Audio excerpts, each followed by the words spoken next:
تكون كده.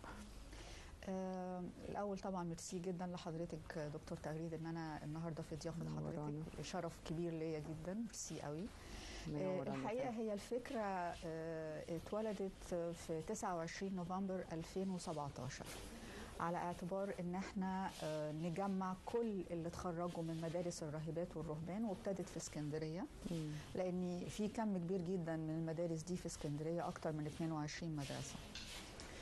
وبعدين ابتدينا بقى الفكرة ابتدت تكتر وتكبر ولغاية لما وصلنا دلوقتي ان احنا عندنا الجروب بتاعنا على الفيسبوك 28,000 عضو، وعندنا صفحة مفتوحة دي عشان اي حد يشوف الانجازات، الشغل، الاكتيفيتي بتاعتنا.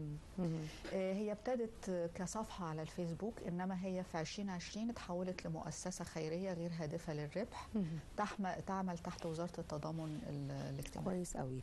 طيب على مستوى العالم يعني المؤسسة دي طبعا بيتم مثلا تبادل الأفكار، بيتم مثلا يعني العمل الخيري على مستوى العالم. بتجتمعوا يعني من خلال مثلا مكان معين مثلا في مصر، ولا بيكون من خلال مثلا وسائل التواصل الاجتماعي بتحددوا مثلا الموقف القادم مثلا أو العمل الخيري القادم هيكون كذا، هنقدم الدعم للمكان الفلاني؟ ايه اللي بيتم؟ هو احنا عندنا المؤسسة بتنقسم لأكتر من لجنة. فلجنة خدمة المجتمع هي بتشتغل المفروض في مصر، لكن لينا مشاريع برا مصر. يعني احنا بنشتغل مع المفوضية السامية للأمم المتحدة لشؤون اللاجئين، بنخدم قطاع كبير جدا من اللاجئين على مستوى مصر.